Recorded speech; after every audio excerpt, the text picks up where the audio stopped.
I'm probably going to use the mud crab because that was what was demonstrated, so I know that it works.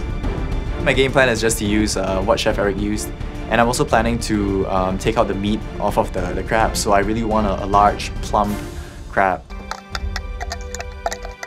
Hey Lennard! Hi Chef! What are you cooking for us today? I'm going to do a chili crab pasta, and I'm going to steam the crabs over here, pick out the meat and do like a croquette.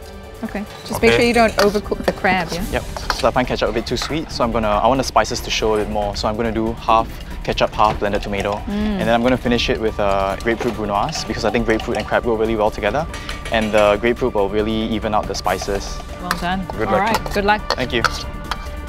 It's a risk, but at the same time, you know, the challenge is to kind of take chili crab and bring it to the next level, and I'm hoping that this little grapefruit segments might be that boost to take it to the next level.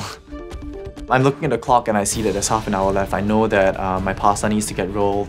I'm basically making like a linguine kind of pasta because it has a larger surface area and can soak up more of that sauce. Lennard.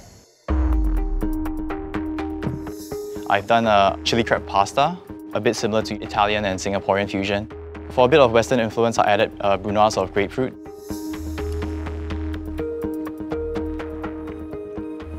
You know what I really love about this dish? Those segments of grapefruit.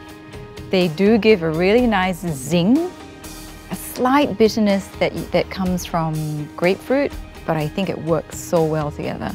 And your croquettes, oh my God. I mean, they're actually really good. Audra likes the combination, thank God. Thank you, Lennard.